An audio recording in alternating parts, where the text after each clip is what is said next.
Okay, when it comes to India and the top investment bet, let's try and understand what are the top companies that you can invest on. And one such case in point is IREDA. Good set of numbers for the quarter gone by.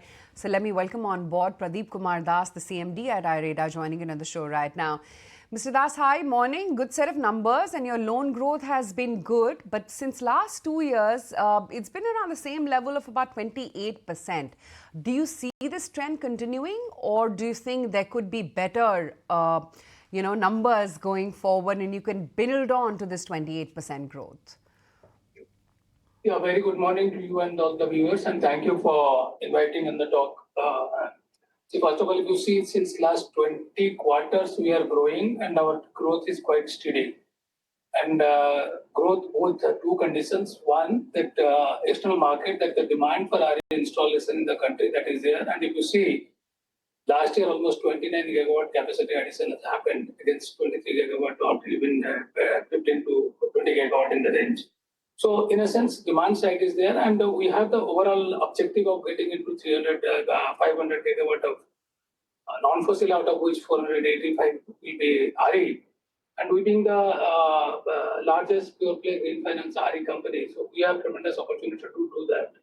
In addition to that, being 38-year-old, most experienced entity in the space, so we have ample opportunity and we have that in-house strength to do that. So as far as growth is concerned, growth is just automatically happening. Only thing, we have to maintain the discipline and fundamental soundness in our approach with respect to corporate governance, with respect to loan management, which we are regularly and consistently working on it. And as a matter of fact, if you look at, it is not only the growth what we have shown in last 20 quarters, almost last 5 years.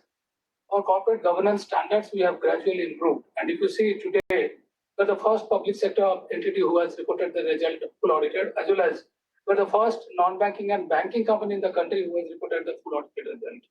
In addition to that, we are almost every quarter doing full audited. So for us now, growth is not that much concern. For us, major challenge will be now. We have grown very fast. We are growing and likely to grow also. Our challenge is now to ensure best quality corporate governance standards, being a government entity and being the torch bearer of RE development through financing and supporting in policy measures to our ministry, not only for renewable, new and emerging challenges technologies. So we have a huge amount of responsibility and we are confident of this growth.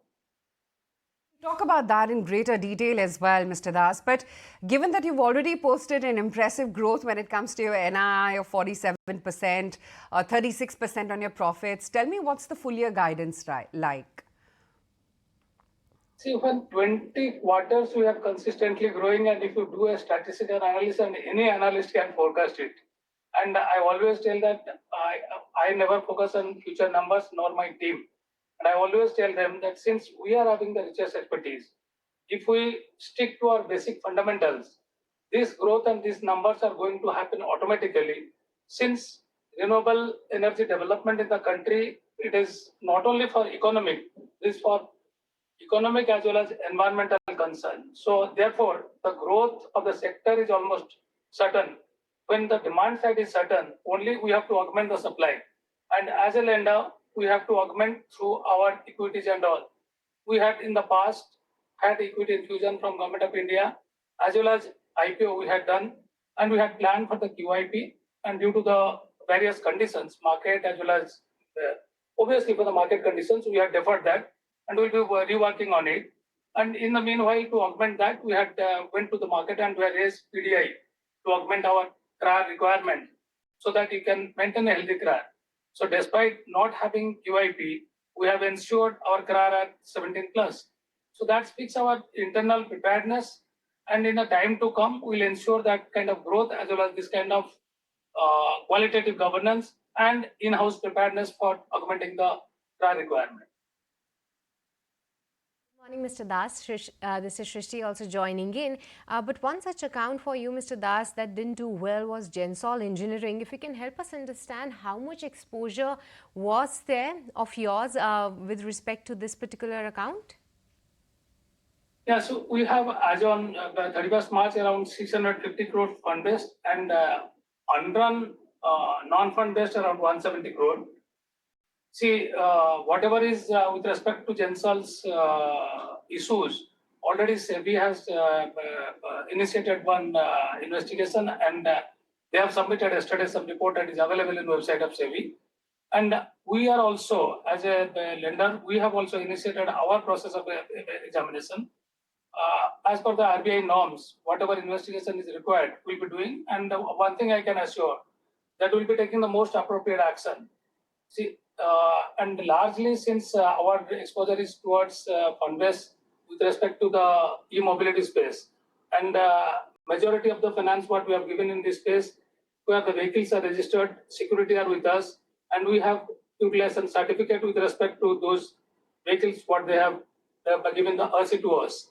So therefore, since this segment, e-mobility segment, which is good and sustainable business, see, basic discipline. I always tell that many people laugh at me when I say that DAS principle. D stands for discipline, A stands for attitude, and S stands for simplicity. Any project developer or any lender, if they stick to this principle, certainly this will not happen. And what we understand now, it appears to that there is some indiscipline with respect to their corporate governance. And as a lender, we whatever reports we have to take, we'll be doing that. So right now, since the matter is under examination and investigation, once we come out with some conclusion, then we will be definitely reporting to the stakeholders. But I'm assuming the 600 crore exposure what we have, you must have taken a write down right now, and you would be taking some assets or the collateral back. I mean, assuming that must have already happened by now. See, as on date, the account has not become NPA. That is one.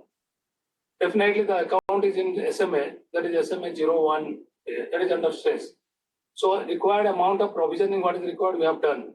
And with the reports, what we have seen yesterday for SEBI, definitely, already our team is also, we have investigation committee with respect to this kind of activities, as per the RBI compliance norms. And our team is already doing that, that is under process, and we will be taking appropriate action. And definitely, whatever securities we are having, as what will be the most appropriate mechanism for this? Simply acting in haste will not do the thing. We'll do appropriately. And since it is under investigation, once it is the conclusion, we reach to fair amount of conclusion, then say we'll be sharing with you what action we are going to take.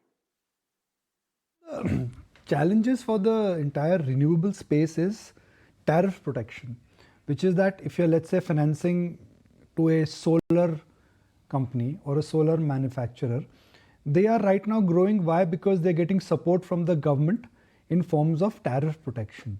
Is it a good idea to support a sector as a lender where you know that they are not the most efficient producer, but the government duty protection is just helping them? It's more like a band-aid.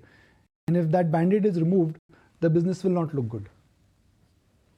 See, let us go to the genesis. Why this solar manufacturing government is supporting and all? Because we want to be Atmanirbhar Bharat. We have learned the lesson during COVID because of the supply chain disruption and extremely over dependency on one country, how the sector was impacted, not only sector, entire global economy.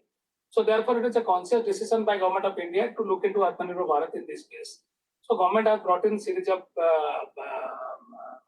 schemes and mechanisms to promote this kind of sector. And first of all, why we need that? We have talents, we have engineering talents, we have technological strength. Only thing we need to focus to work in a perfect ecosystem, and government has taken initiative in that.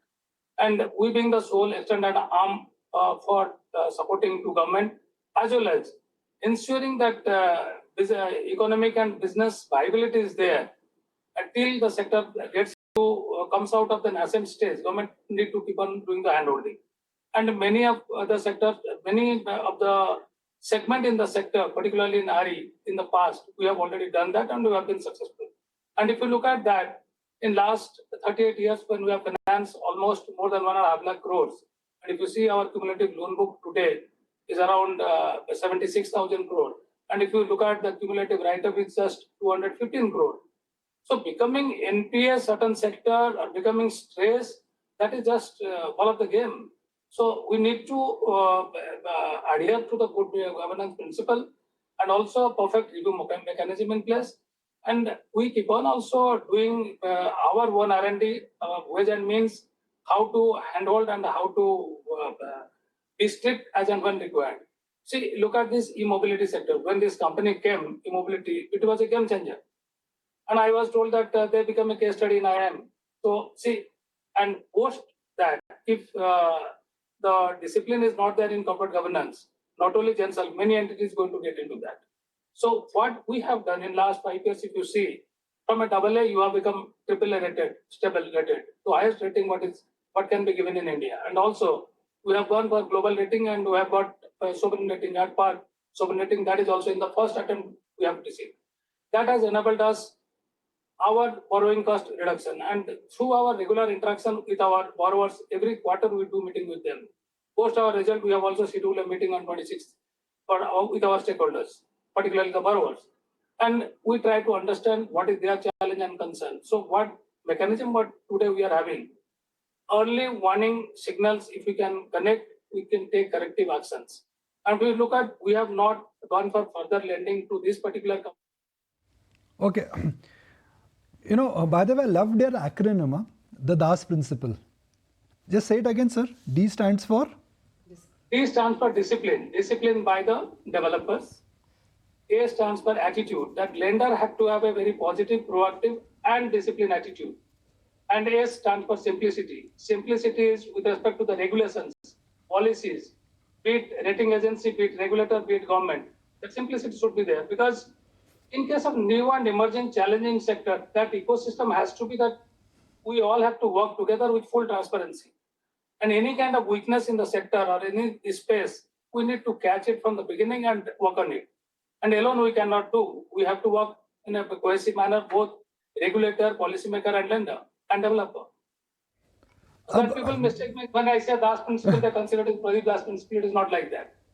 So But anyway, we follow that kind of principle in our company. I have a follow-up question. This is your acronym, right? This is your copyright. So what happens once you retire from IREDA? What will happen once you retire from IREDA? What principle they'll follow? See, we are building an institution. If you see, if we have the company in the first company in the country to publish the audited result among the banking, non-banking space, it is not because of Pradip Das, it is because of the institution that is IREDA, the team. And if you look at, we have done this time in 15 days. Last year we did in 19 days. Before that, 25 days. Before that, 30 days. So we are gradually improvising. And I was telling my team that next year you should plan for 12 April. So that 12 days. And we have to build the institution. Institutions should run on a system and policy, process and procedure. Being in government, we are subject to 3C. That is CAG, CBC and CBI. This is the added baggage we carry vis-a-vis a private sector. So therefore, we need to build the institution in such a manner, the individuals should not be that important. Now, definitely, the leader plays a key role. And many of the government organizations who has grown, any point of time we have to retire. Otherwise also, we are natural human beings. Any point of time we have to leave this world also. We have to build the institution in such a manner, which we are working on it continuously and consistently since last 5 years. See, if you look at 20 quarters, I do not talk about only last year, 20 quarters somebody can analyze. We are gradually improved. It is not overnight we have done. And our team, they are doing voluntarily. It is not that it's some mandate we are giving to them. We only say this is just the thought process. If you can do it, work on it. All right, sir. Appreciate your time. We live and learn. And what a nice DAS principle we've learned today. Thank you. Thank you. Thank you very much. Thank you very much. If you like this video, then like, share and subscribe to ET Now.